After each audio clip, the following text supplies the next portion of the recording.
তারা নিজেরাই এটা ক্লিয়ার করবে আসলে কি হয়েছে। সো বিথি খুব সুন্দর করে, এই মুহূর্তে তার মানসিক অবস্থা অনেক ভালো না, মানে মানে একেবারেই ভালো না, তবুও সে দেখলাম খুবই স্ট্রংলি, খুব সুন্দর করে গুছিয়ে। ফারহানা বিথি এবং রাদের ডিভোর্সের গুঞ্জন এবং পারিবারিক অশান্তি নিয়ে এবার মুখ খুলল ফারহানা বিথির কাছের বান্ধবী শারমিন স্মৃতি। স্মৃতি নিজেও একজন জনপ্রিয় ব্লগার, একসাথে অনেক ব্লগ করেছেন এই ফারহানা বিথির সাথেই। বর্তমানে তাদের সম্পর্ক খুব একটা ভালো না হলেও নিজের বন্ধুর বিপদের দিনে মুখ খুলেছেন স্মৃতি।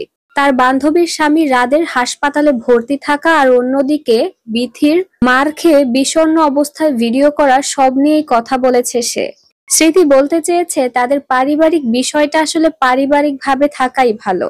বিথিরও উচিত হয়নি মার খেলে এটা নিয়ে ভিডিও করা, কিংবা রাদেরও উচিত হয়নি কোনো কিছু একটা ঘটিয়ে ফেলে হাসপাতালে ভর্তি থাকা। যেহেতু বিথি এটা নিয়ে পরিষ্কার করে মুখ খোলেননি, সুতরাং বলা যায় না বিথি নাকি তার স্বামী এই দুজনের মধ্যে আসলে দোষ কার। দর্শক, আপনার এই ঘটনা দেখে কি মনে হয়? আপনার মতামত অবশ্যই জানাবেন।